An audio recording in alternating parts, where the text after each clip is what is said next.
I'm Mark Seifter. And I'm Linda Zeiss Palmer. And this is Arcane Mark.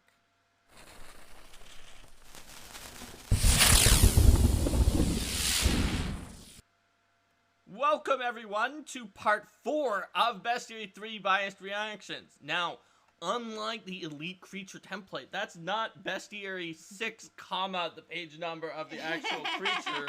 It is Bestiary 3, part 4. Yes. That was a deep cut, Mark. That was a deep cut? Yes, it was. Anyone who's ever run an adventure with the Elite Creature template knows what I'm talking about, because especially if you played Pathfinder 1st Edition, so you know there is a Bestiary 6 as a book, and you see italic Bestiary, non-italic 6, comma, and then the page number, and you're like, Bestiary 6? What? That's from a different game. This is why italics are important. Yeah, but then it's like, it's not. That's actually page 6, because that's where the Elite Creature template is. Oh, thank you very much for the tier 3 sub number. Thanks so much. Thanks so much. So let's go into hags now, which are not the first H. So if you really, or like, I must start and stop each time with Mark and Linda on a letter, then you should go to the last episode and quickly watch our reaction to Hadronex, because I'm telling you that is an H that we have already done, because we wanted to stop on a spread. So there's already a bunch of hags in the game, but there's a bunch of cool new hags, and by new I mean, well, they're in Pathfinder 1st Edition. Yes. That are now available in Bestiary 3. So the first thing we have here is a rare item made from an actual eyeball, the hag's eye. I mean, that sounds fun. For some definition of fun. I mean, look, it's pretty cool. It looks like it is an eye that appears to be a stone, but is actually the eyeball. And it gives no real benefit for you normally, but it lets the hag who created it, or her coven, peer through it. So if you've heard the, and if you look at how it says it appears to be an ordinary semi-precious stone, this connects in a lot with the Tales of Gyrona and how she might be able to see you. The goddess of hags. Yes, so she might be able to see you through certain cat's eye gests, stones. Particularly cat's eye stones. Yep. So here are mechanics for making that happen. Also, a hag could just like don't say that name in the River Kingdoms. Hag could make you a magic necklace that just has a hag eye in the necklace, in addition to everything else that the necklace does. It's like, here's this magic necklace. It's like, is it cursed? No, it actually is the magic necklace she says. It's like, well, you don't know, but there's a hag eye in there. So there's some good plot points, and there's even a sidebar that's like, hey, hags can be a supporting character. They don't have to be like the big thing you fight. They might be the one with the knowledge, maybe even knowledge that you need. They are horrible and evil, but you might need to make a deal with them. And you might not be high enough level that you could that one of your natural solutions here is to beat them up and take their stuff. Yes. So let's see what kind of hags we've got here. We've got storm hags. I mean, those are fun hag, because they have the air and electricity trait. You can see like their hair is like all standing up from the electricity, and they've got a bunch of like watery lightning spells that they're gonna add to the coven. They can do a control weather ritual just with themselves. It's just like, yeah, it's just me. I don't even need my coven for this. They can see through wind and precipitation and clouds. That's not a problem. And they can send spoken messages on the wind in a 50-mile radius. They can even use it to demoralize creatures that are outside of the range of 30 feet. Just like to yell and demoralize you. So like, imagine an adventure with a storm hag, BBEG, who is just like, every time you fight any of her minions, she's just cursing you out and demoralizing you in that encounter. And then when the temporary immunity goes away, she does it again. Yep. And they've got lightning bolts and gust of wind. And she's got hag's eyes. And she's got hag's eyes on people, so she's watching your tactics throughout the entire thing and trying to mess with your head. I'm assuming that's how she can do it on the timing. And she's not affected by winds. She's got a wind blast ranged attack. It's pretty cool. There's also a sidebar about the one-sided rivalry between hags and skelms, where skelms pretty much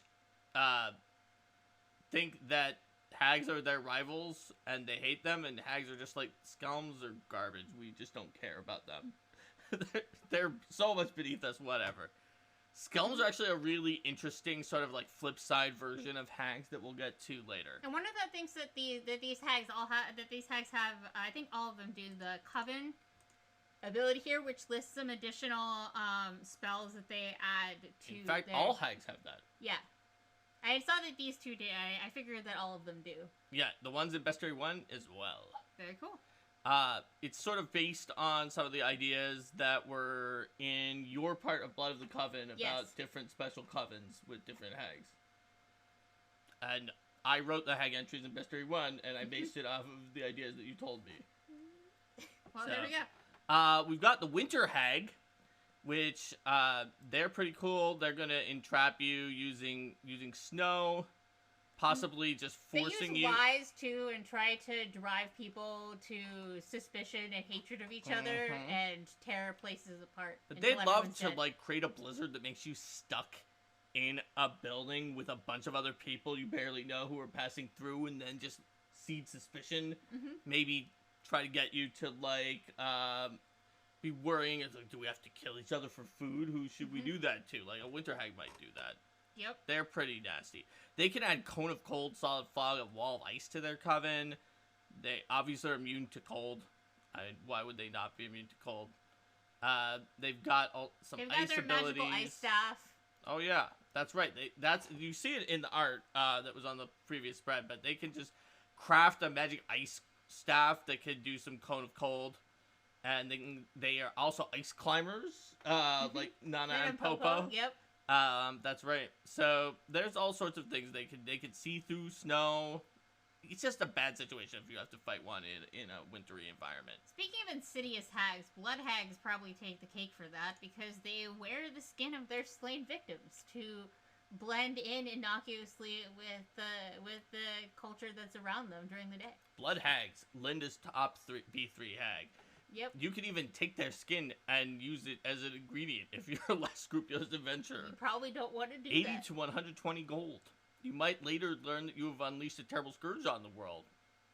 But 80 to 120 gold, that's a lot of money. Yeah, so they turn into they have these fiery forms that they're in whenever they're not wearing the skin of their victims. Yep, they can sense the presence of blood and creatures with blood. And they feed on people at night. Yep, they'll come out of their skin and feed on you with their fiery form. It can fly around and can't really, like, it's not super physical. It's kind of amorphous. It's not completely incorporeal either.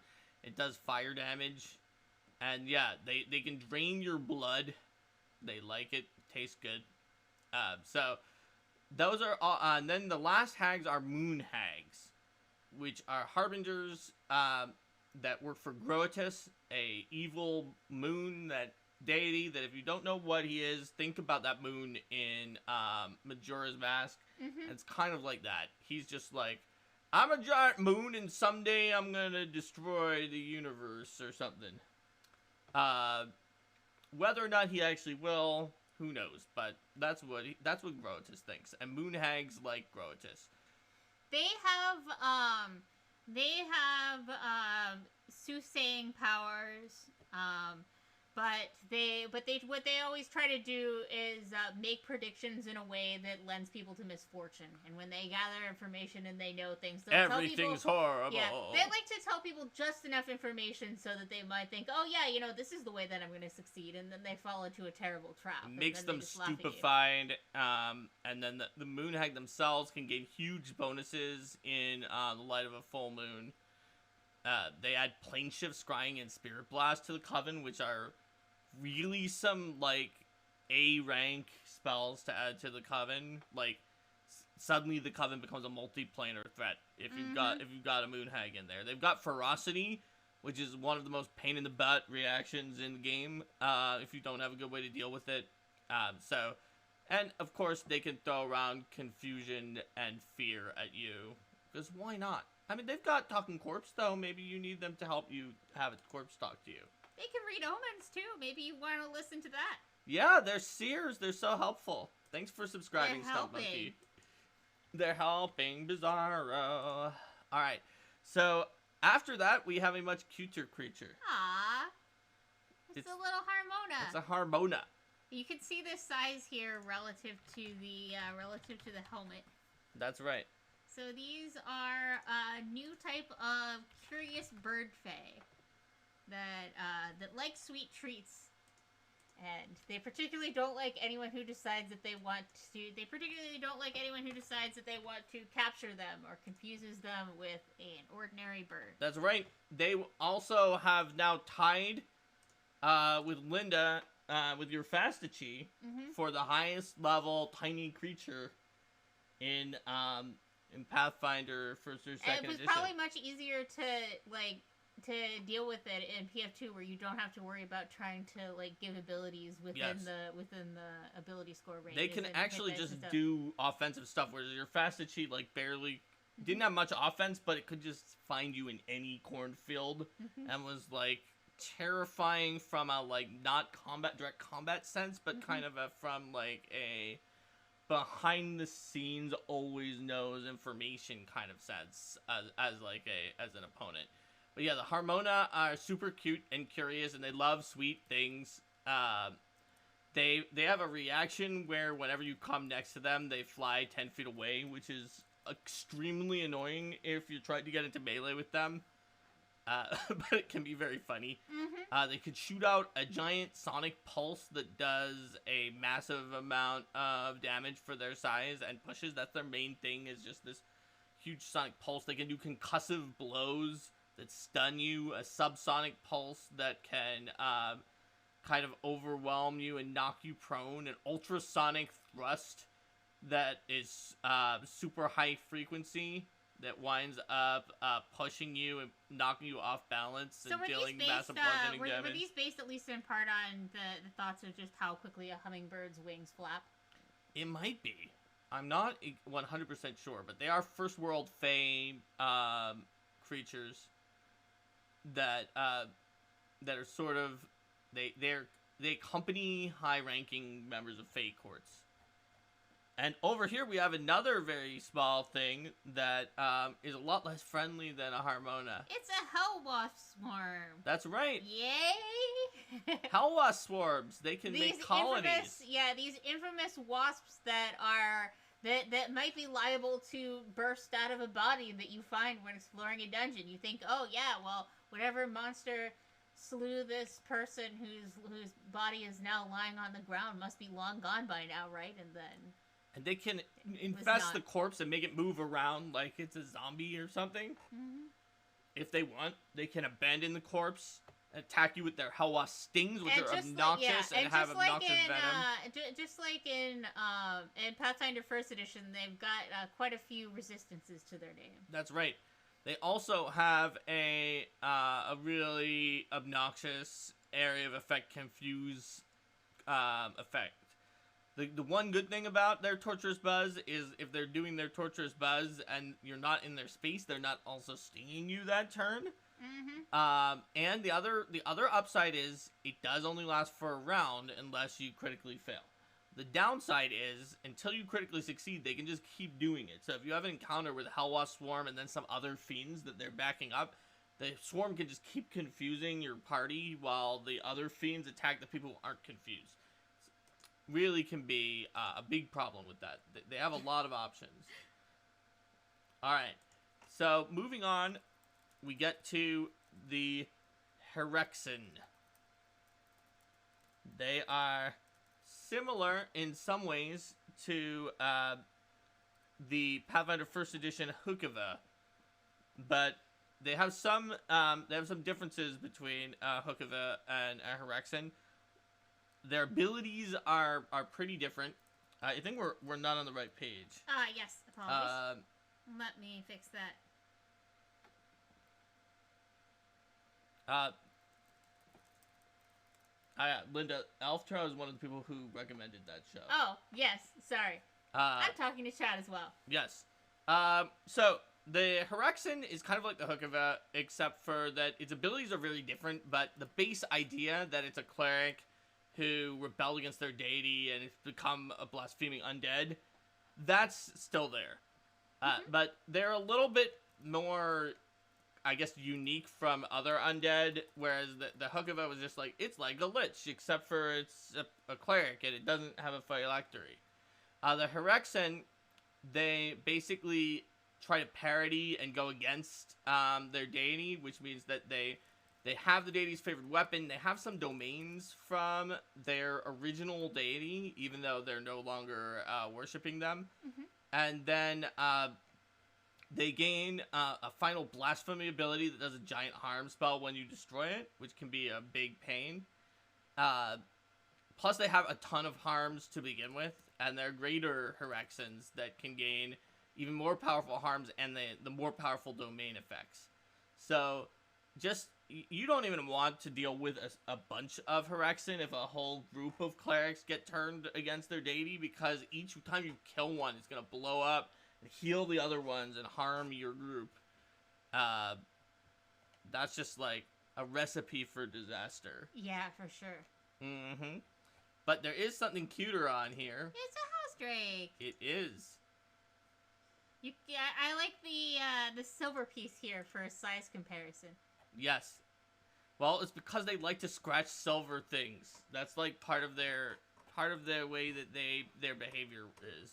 So, house drakes are these cute little drakes that it is a name for them that has arisen in the city of Corvosa, where they have adapted very well and are found in a lot of places because of the fact that they like to kind of scratch silver and get a little silver into their claws and jaws. They bite into it too. So that's quite good for fighting against creatures such as imps. And Corvosa has an imp problem from people summoning imps as like the standard thing to summon to prove themselves in conjuration, and the imps get free, and then the house drakes help to kind of take care of that problem. And so it's kind of a situation. It's pretty interesting. There's some like expressions about house drakes in Corvosa. They're based on the fact that you bribe them with food. Also, there are Varisian tales that claim that the house drakes were originally sent by Desna, who does share an alignment with them. So like that could be possible. Their main thing is, like, they're not super dangerous, but they do silver damage, which is helpful against imps. They've got Obscuring Mist and See Invisibility, plus an Alarm, some Soothe for healing. I mean, for a level 1 creature, that's a lot of spells, actually. And their little cone breath weapon just does Stupefy, which isn't too big of a problem, especially since they don't actually have that many spells that, like, use a will save. Their main thing is if you choose to use mental effects on them, they will reflect it back on you so that you take mental damage. And there's a comment about how they're actually a common dragon. Yes, they are. They're like a fair number of common dragons. There aren't any other dragons where there's a story which is like, oh yeah, you can just find these types of dragons in the streets of the city. I mean, there's other common dragons because if they're common, like, for their level and environment. Yeah. A lot of the young... like chromatic and metallic dragons are common, for example, and some drakes are. Many of the other drakes are common. Right. Imperial dragons are not. It was the only common dragon in Bestiary. In this book, yes, that's right. What else? How about house spirits? Aww. They're shy spirits that can get very angry if you don't treat them right. That live in houses or other areas on like a farmstead. And they can help out, or not. They each have like a special area where they live, and they each sort of are part of like these particular ones come from Russian folklore, and they're sort of part of like a family of house spirits. So like the Domovoi versus the Dvorovoi and the Ovanik. So the Dvorovoi is like kind of the younger sibling of the Domovoi, but is more powerful, more dangerous in some ways. So they all have these abilities there, where if they could bless a house, but they could also curse a house. Yep, they absolutely can. It's called Master of the Home, but for the Domovoy, Master of the Yard for the Dvorovoy who works on the yard, and Master of the Granary for the Uvenek who works in a granary. It can give you a bonus or a penalty if they're upset. They also are shy, which gives you the shy ability makes them naturally invisible within sight of their bound home. They can become invisible if they want, and their attacks. Generally, they attack with things like pitchforks and brooms, but they also, specifically the Domovoy, has a ranged enraged home attack where they just kind of like make things in the house attack you at a close distance to the Domovoy and deal a pretty substantial amount of damage. So people might think they're dealing with a poltergeist if they've got an angry Domovoy in the house. It's actually a Domovoy. And the Domovoy also have Mage Hand and Prestidigitation and Telekinetic Projectile, so there's a lot of ways for them to make it. Plus, they can command the home to grapple, shut, trip, and disarm. In addition, using their household lore instead of athletics. Whereas the Dvorovoy lives in the yard, and they've got more like primal spells like Entangle that wouldn't work well in a house, but would work better in the yard. And all of them have tremor sense within their area that they are bound to. And Oveniks are kind of cat-like and are a little more feisty than the others. They can make up a grain cloud into the air that winds up causing fire attacks to do more damage as the grain cloud explodes. And they have produced flames, so that's how they get fire attacks. Oh, they have produced flame, all right. And they're resistant to fire on their own. They also have read omens, which they on certain days they might tell the future if you approach the window of the phase domain and present your bare palm. In the original Russian myth, let's just say that it was your bottom that you usually presented, but palm is sort of a backup that in some of the more sanitized versions are what are presented as well. But it's actually from the folklore that like the Ovenik might tell your future. If it touches you with the third paw, you'll have a good your family life will be good. But if it uses the smooth hand, that means strife is brewing with its read omens ability. Alright. Let's see. People are talking about ancient Shuri Domovoy and grain explosion codification. How about Huldra while we're at it with Faye? Yes, let's. So Huldra, as you can see, have gone back more to their mythological origins with like the cow tail as opposed to like random foxtail Huldra that was in PF1 that I'm not sure how that wound up there, but it was there. They are guardians of the North, and they really don't like it when you say that they're created by troll witches. They really just don't like trolls, but they do have regeneration that's very similar to trolls, which is why some people have said that. And they can give luck, good luck or bad luck, kind of like the house spirits could help or hinder with a fortune or misfortune effect once per day. Plus, they can sort of lash you out with their tail to stupefy you. And in general, that's kind of their situation. They try to pretend to be a humanoid version of themselves, or a human version of themselves, which they have a lot of deception to do by like hiding their tail and their back that has sort of the hollow part in the back. That's kind of their situation. It's pretty similar to Pathfinder First Edition. They protect a woodland area, and woodland creatures just really like them. I think that's about it. What do you think? Yeah. All right, so Hyakume. Much less protective. We saw Hyakume in the table of contents. Yes. So Hyakume are really gross eyeball aberration memory stealing jerks. Yep, they are based on a yokai from Japanese folklore. They have hundreds of eyes, even, and they love stealing and hoarding memories. They are very happy to have lots of information. They have super high and a bunch of skills. They can use bardic lore to recall knowledge on every topic. Of course, they have all-around vision. Come on. Yeah.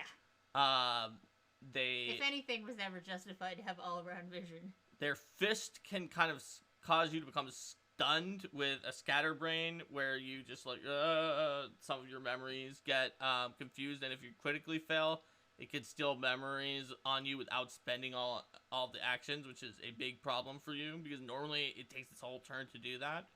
But steal memories is a DC 40 will save, or becomes stupefied too and have some of the memories stolen by the Hyakube. And it's also got eye probe, where it can detach up to 6 of its eyes and sort of fly them around as spies. The eye can deliver touch spells and can make melee spell attacks and can steal memories. That's pretty nasty.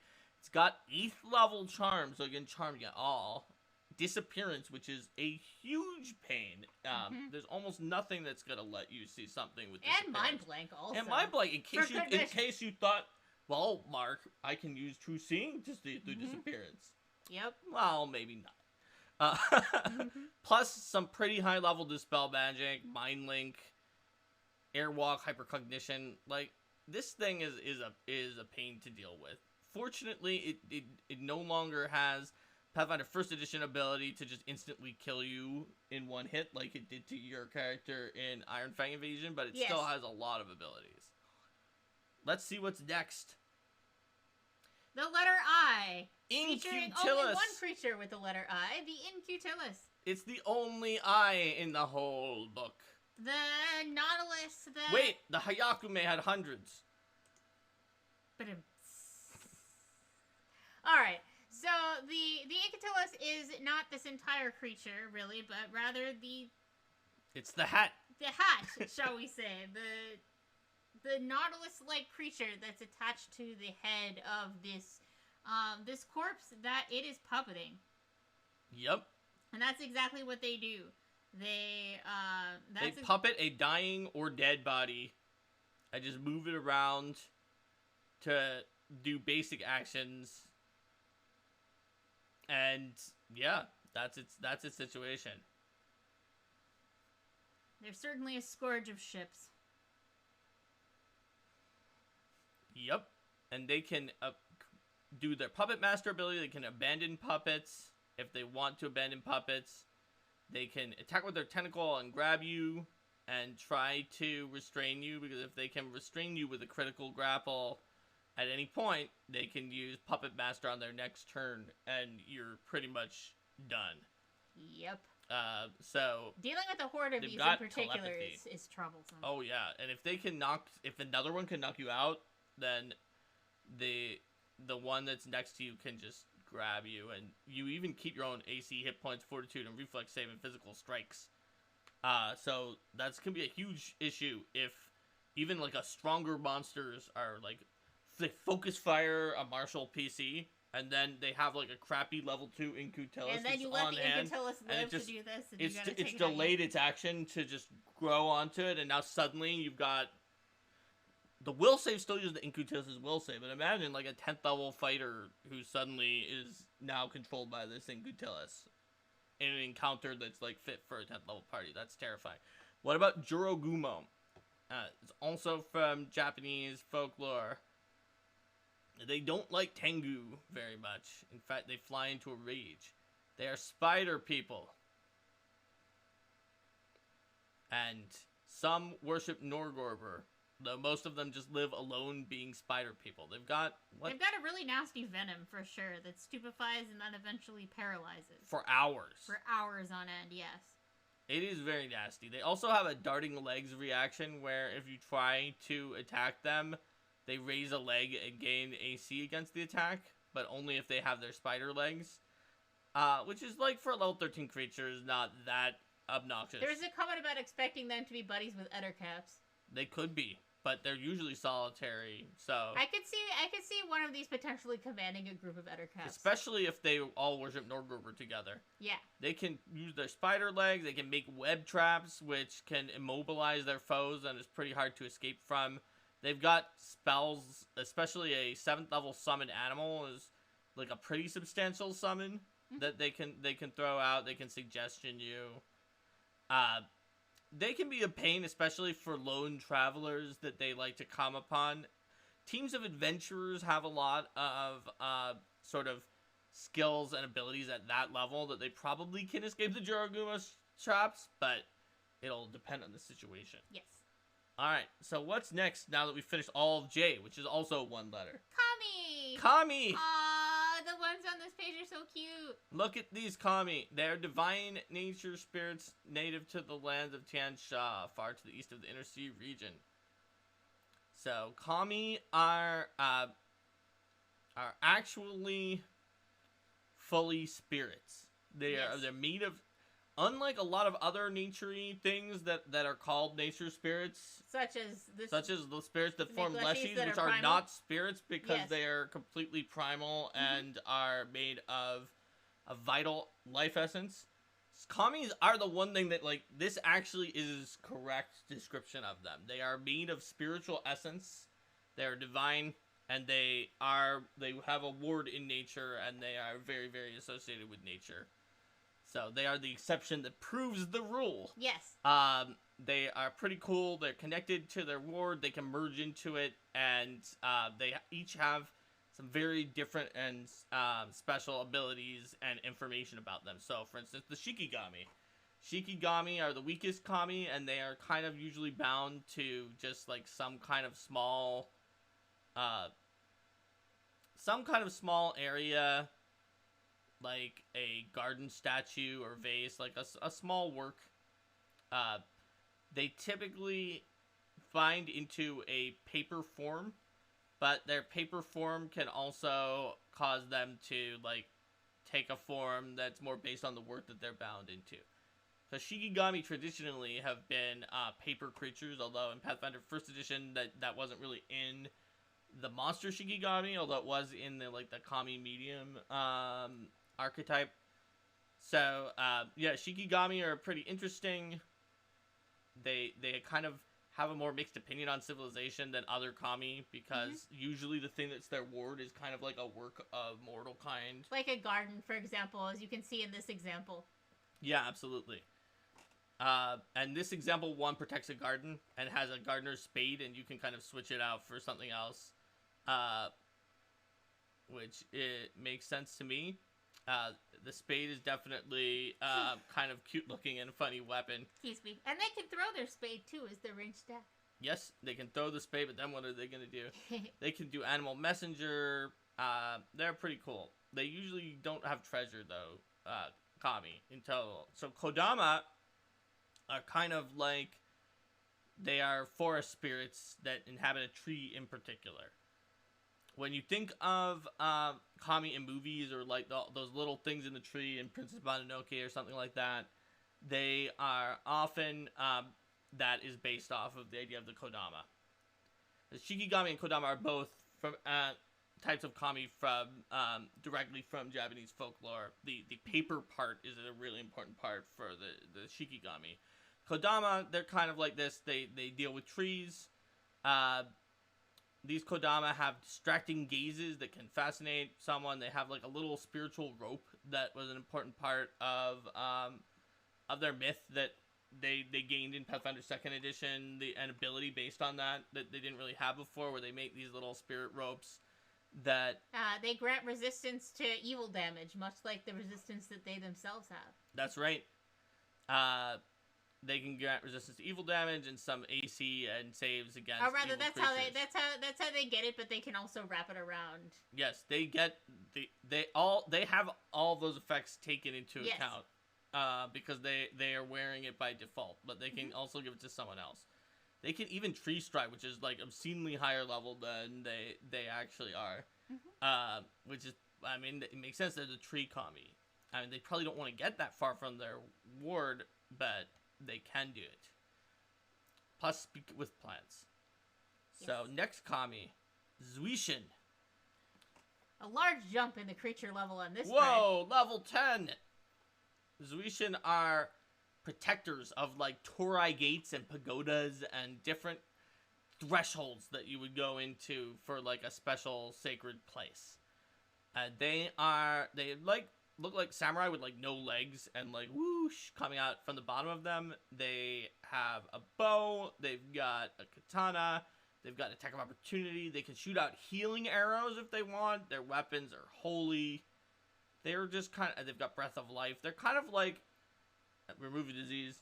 kind of like a, like a champion type situation where they do some fighting and some healing, or maybe like a fighter / cleric multi-class kami.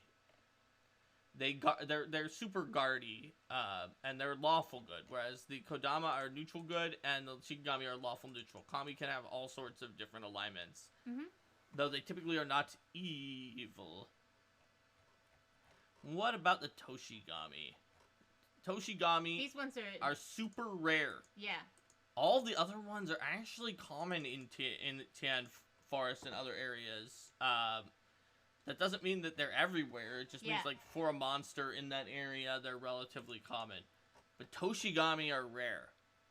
There's very, very few of them whatsoever. They are kami of cherry trees that represent, like, sort of the cycle of life and death. The fleetingness of cherry blossoms, which, right now, at least in our area, is a good time to see cherry blossoms. Yeah. That's right.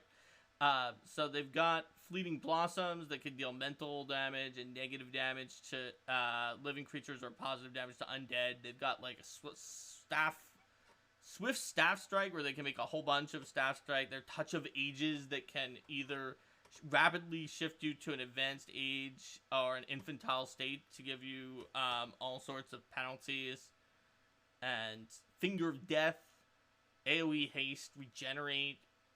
They've got all these sorts of things. They're constantly affected by foresight, which gives them a reaction from foresight that is not listed here because it's in the spell that's very powerful. Plus, they have attack of opportunity, because why not? They've got all sorts of things. They are definitely a powerful kami. I remember your character from Jade Regent really respected the Toshigami. Yes. I remember that was a fun encounter. All right. Next up, we have two different creatures with rounded backs on facing pages here. That's right. The first off, kangaroo. But Linda, how long do kangaroos live? In the wild or in captivity? Either one. The answer, of course, is quite a while. Okay, now we're digging out memes from your family. That's true. Quite a while. All right, so I guess I have to explain this now for everyone, which is that, like, we were in Australia in, like, a kangaroo, some kind of a zoo in Alice Springs, and there was, like, a ranger / zookeeper who was explaining about the kangaroos, and so, like, someone asked, like, one of the most basic questions is, like, how long does the kangaroos live? And he said, well, the kangaroos live for quite a while, and in captivity, quite a while more. This was what, like 20-some years ago? No, it wasn't that much. It was only a few years before I met you. Okay. So, like, 15 years ago? Yeah, more like 15 than 20. Okay, there's a huge difference, Mark. Yes, it's a huge difference. You clearly decided you needed to remember that. It's very important. It's very, very important. All right. So that random ranger who blanked on how long kangaroos live aside. I'm not even sure he knew how long they live, Linda. It's not obvious to me. Let's talk about kappas, shall we? Well, hold on, but kangaroos have a reaction defensive shove where when you hit a kangaroo, they just try to kind of kick you or shove you away with their kangaroo boxing. And they have a powerful leap.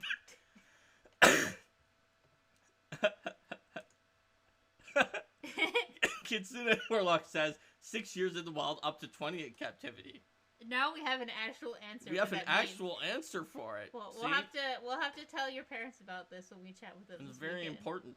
Very important. Serious business. Super serious. Okay, so let's take a look at the kappas though, because kappas, I mean, they love cucumbers, but look at that face though. Look at that face. It's so cute. Yep, they've got a little head bowl, and if you spill the head bowl, it's a serious problem for them. They get reduced to 5 feet with their movement speed until they get the water in their bowl again, which is... Don't do that to the kappa. You can also... mean. They can pull their arm, like, to get reach by pulling one of the arm into the shell, the other one kind of extends out, which is pretty cool. They've got agile claws, they can swim around. And yeah, as it says in the entry, they love cucumbers, so you can toss in some cucumbers in exchange for safe passage. They're chaotic neutral, so they're not evil. Mm-hmm. But they can attack for sure, and they're known for trickery. They hate horses, and so some people mistakenly think that they might be goblins with like a shell armor, but they just hate horses. And some of them are evil and drown people and eat them, but like not a lot. How about Kieran? Lawful good Kieran.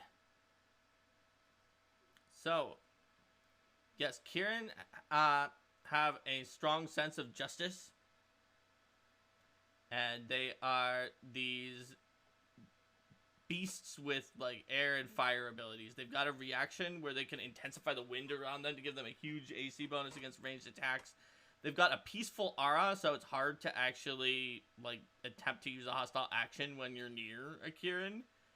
They can attack you with hooves and horns, calm emotions at will, heal a bunch of times. They've got a breath weapon that does fire damage. They've got a rearing thrust where they rear on their hind legs and like descend with their horns to kind of make a strike that does extra damage and knocks you prone. So, no, they're pretty interesting. Their highest skill is actually diplomacy. Mm-hmm. And they like to try to, like, make peace, and they might partner up with pious creatures. Not even an insect. That's right. If you have a really strong and pious, like, paladin or other lawful goodly close champion, they sometimes might even persuade a Kieran to partner up with them. Accomplishing such a feat, it says, even rarer than the Kieran, who are themselves extremely rare. Yes, they will fight. They will fight for justice. That's right. Speaking of the types of things that a Kieran would say should be fought, Kishi, how about Kishi? Who are murderous fae. That's right. They're murderous fae based on African folklore. They basically look like a really handsome man or attractive woman on the front of their head, but on the back of their head is a horrible hyena head that wants to kill you, and they can swivel the head around if they feel like it. So that's basically their deal. And Kishi, I feel like we're in an AP volume first and got picked up here, but they've got the head spin ability. They've got sudden charge, which is much like the fighter's ability. They've got vice-like jaws where they like grab your neck so you can barely speak. I need a flat check to do that. In a choked whisper. They can charm. It's not like a charm that's going to hit adventurers, because it's a first level charm, at least not most of the time, but it's going to charm the basic villagers. And really it's at easily. will, so they can sow some serious chaos with that. Yep, and they are pretty damaging. They resist to piercing damage, though, so don't try to pierce these guys. Use cold iron instead. That's right. Alright, what's next after that? I'm sure this isn't going to be anything that Kitsune Warlock cares about. It's Kitsune! Kitsune Trickster has their stats here. You can see they have changed shape, which is based off of the Kitsune from Lost Omen's Ancestry Guide. And they've got Foxfire, which is also based off the Foxfire ability from Lost Omen's Ancestry Guide. Just like usual for a... it looks like the Kitsune Trickster is also a divine spellcaster who's got some divine spells in there. Mm-hmm. Just like usual, it's a little heavier on ancestry things than class things because it wants to showcase the fact that it's a Kitsune. Yeah, so they've got that classic change. I guess we didn't say much about them, but they are. You can see us reacting to them in Lost Omen's Ancestry Guide 2. They are fox people that can, from Japanese folklore, they can transform from the sort of foxy person form into either a fox or a humanoid that does not look fox-like, depending on their situation. They have a lot of magic. They are known to worship Daikitsu, the goddess of Kitsune, as well as agriculture, such as rice and craftsmanship. And Kitsune sometimes have more tails, like this one in the picture has 2 tails. They could have up to 9. They could. It depends on how many Kitsune ancestry feats they have, and or the highest level spells they can cast. So this one has enough that it has 2 tails. Also, there's what's to do with this guy? It looks like a Kokogiak. Looks like a polar bear who decided that a regular polar bear didn't have nearly enough claws to shred you with. That is what they decided to do. So Kokogiak are another kind of mythological creature that are from there. Let's see. I know that they are from Inuit mythology and folklore, but I'm not sure which one precisely. But they definitely are. They're really cool. They're giant bears that imitate your voice like a Lucrota, where they're like, "Oh, help me! I'm not a giant polar bear." And then when you come there, you realize they were telling the truth. They were not a giant polar bear because they were. They're a Kokogiak. They had 8 claws. So let's say they straight up to they have a mauling rush straight up to their speed and make up to 4 claw strikes at any point against different targets. They've got sneak attack because how are you supposed to predict where all those claws? It's go? like it's big enough. Does it need sneak attack? The answer is yes. It has attack of opportunity. It's got a tormented snarl where it uses voice imitation to just create the horrific wails of all of its former victims, causing mental damage and potentially frightening you a lot and making you flee. And track the steps, so when you look, you don't see steps of like, why are there 8 polar bear claws here? Maybe I shouldn't go here. You won't notice they're there until it's far too Actually, late. sorry, 10 legs. Yes. And it croons in your lost companion's horrified voices. Yeah, they're a piece of work. They are nasty. Yep. All right, so let's see.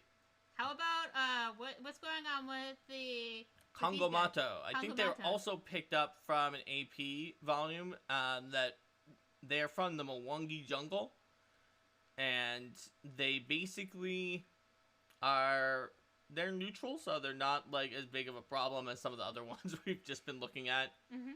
They look kind of like pterosaurs, but they're not. They're like actually a dragon.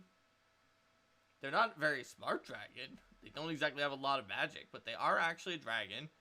They can break your boat just because they feel like it. They can strafe over you as they fly, hit you with 2 wing strikes, possibly while you're in the water because they broke your boat. They have a terrifying screech where they dive forward and scream and frighten everyone. Yep, like you do. Yeah. And they can hit you with their tail. They can hit you with their claw.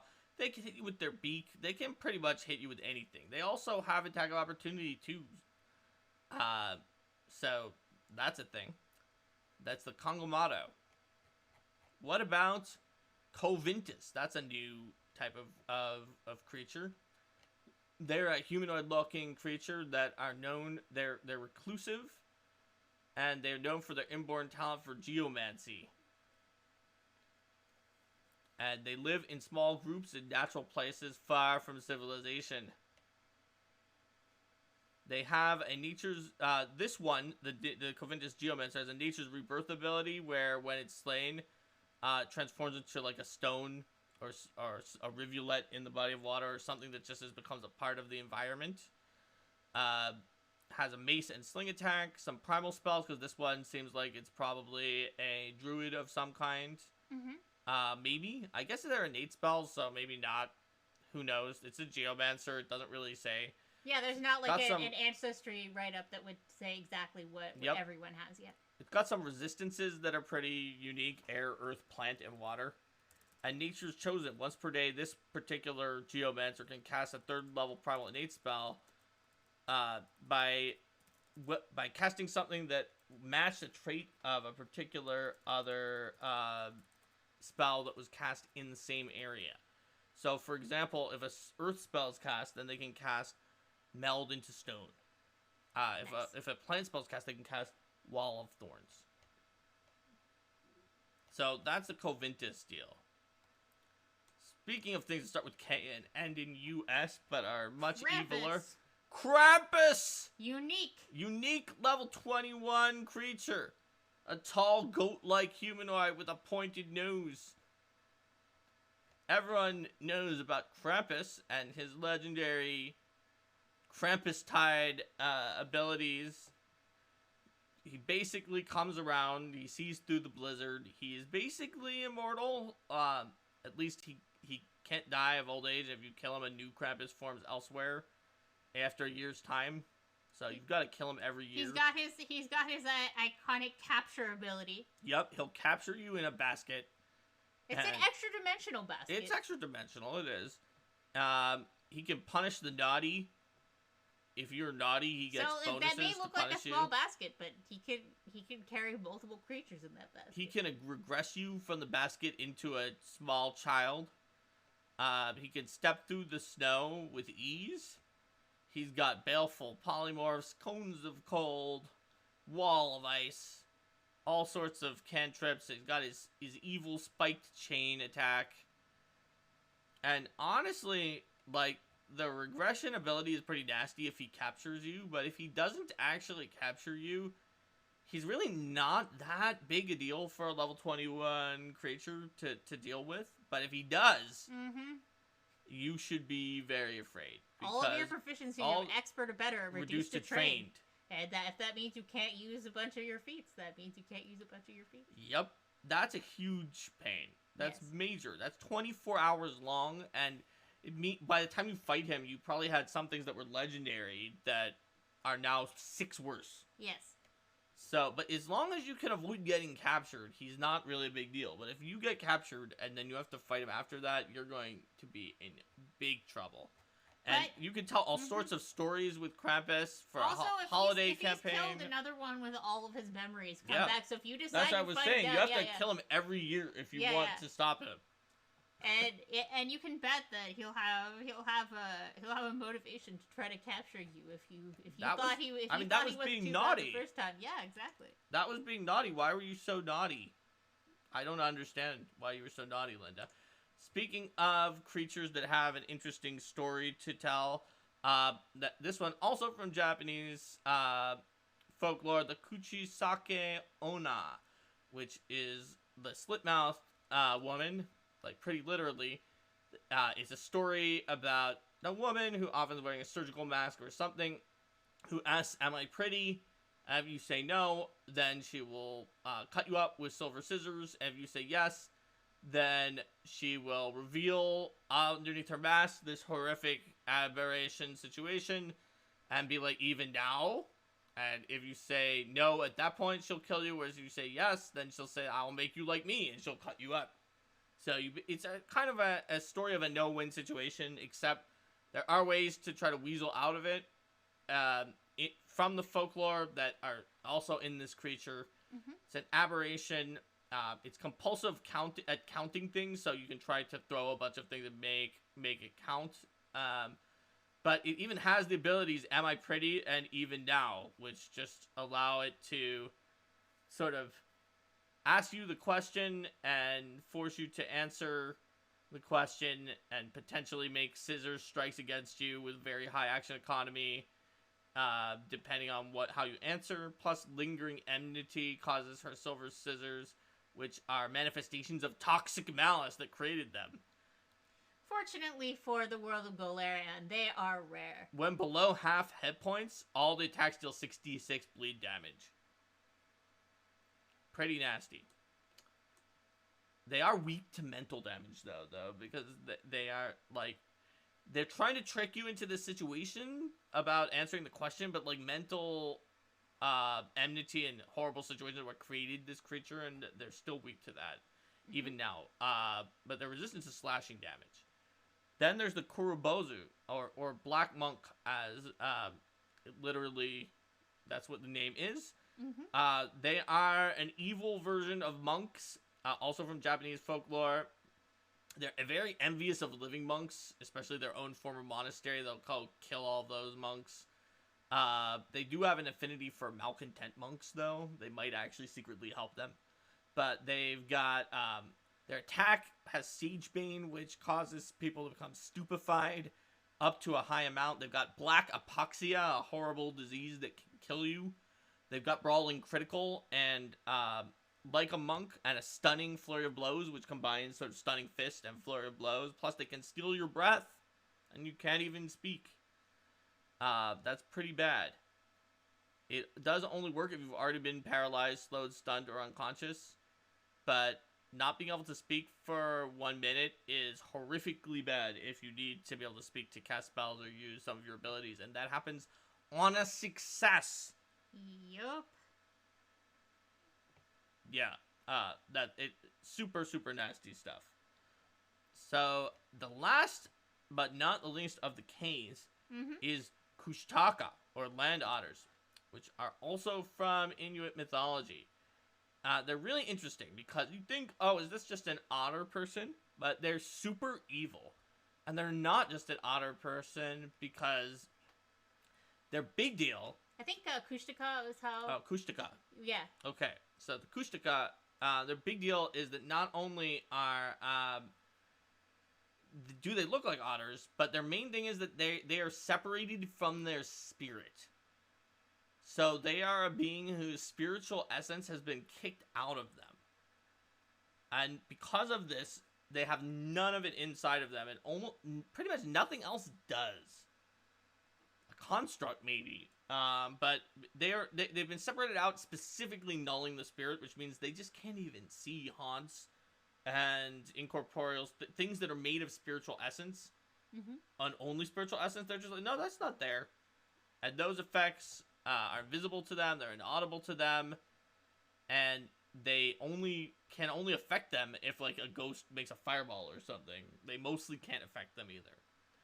And they're evil, but they're persuasive, so they can try to charm you if you try to strike or demoralize them and fail. They're like, and here's my rebuttal. I'm an evil otter. They can use invisibility. They can change shape to try to appear sort of as if they were not an evil otter that lost their spirit, or just like as a creature that looks kind of normal. And so shamans are sometimes sort of have a test to try to help transform back someone who got changed into a Kushtaka. Now, that's pretty cool. They'll steal villagers away and try to transform them. It's a bad situation in general. They also hate dogs and other canines, so I guess goblins could be buddies with them. So that's the end of K. Question is, can we stop here when we're so close to Leshies? No, we're gonna go through it. We're gonna do Leshies. Okay, so let's talk about the Ledaluska. They're a reflective kind of water elemental that also has the cold trait and are made out of cold. They kind of create a reflection of anything that ever was cast on their surface. And they can do a shell block, where when they take physical damage and their shell is frozen, they can sort of gain resistance to the triggering damage, but then bludgeoning or fire damage after the resistance shatters the shell. They can freeze up their shell again after that happens. They can attack with their frozen shell. They can hit you with waves of water when they're, I think when they're not frozen. Yes, they do that when they're not frozen. They can hold still as an ice sculpture. So they're kind of a type of creature whose name is actually, we needed it to be after Kushtaka and before Leshy. And so we picked Ledaluska because, as the name, it was kind of like, there was another reason why the creature had its original name, which had some of the, like, Aluska parts at the end, but, it comes from, the Leda at the beginning comes from lettuce, which is Latvian for ice. And, it was like, that's an interesting root. We don't usually, like, use Latvian rooted words for the name of creatures. And my grandma, was from Latvia, so there you go. We've got, the Ledaluska. And now, Leshies! That's what you're all been here for. Xanthos says we should wait until Saturday for Leshies. And raid Jason. Well, what do you think, Linda? Should we wait until Saturday for Leshies and raid Jason? What do you guys think?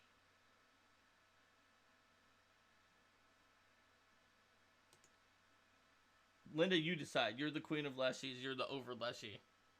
You're the only one who can decide. Rex Liquid says Leshy. Alright, we're doing Leshies. Alright, we're doing Leshies. Here we go. Leshies. So, Leshies! It's Leshies. We've got Leshies. Leshies, and not only that, but 2 out of 3 of them are Leshies that Linda wrote the original PF1 versions of the Leshies. The Vine Leshy, the first playable Leshies that Linda created in Pathfinder 1st Edition. Zathos was trying to avoid Leshies. Yes, okay. he was. Okay, well, we're definitely He was trying to avoid them because he's not out there on Saturday. So, the Leshies, they have Speak with Plants. Vine Leshies, they have Verdant Burst like other Leshies. They can change into a vine. They can extend their vines to get more reach, which is kind of similar to the first edition ones. Yeah, and well, it's also kind of similar to the feat that you created yeah. for them. It's a little bit simplified because they're a level 0 creature from the ability for players. And it says here that irreversible vine leshies love to explore and collect tales to share. They're curious without being reckless. Other cultures interest them greatly. Yes. They build friendships quickly. Leshy alignments generally tend toward neutral. Yep. Just like your Leshy, who has a name that changes based on the seasons, is now like Tumbling Acorn or something like that. Yeah, that's her name right now. In Iron Fang Invasion, our first edition game. We've also got Cactus Leshy. Cactus Leshy! There's a lot of cactus. One of the many cactus One of our Leshies. many Cactus Leshies that we have in this house. I think that the Lost Omens Ancestry Guide Cactus Leshy picture is undisputably better than this one, but this one is also pretty cool. That one is more likely to be attacking you, whereas the Ancestry Guide one is more likely to be like...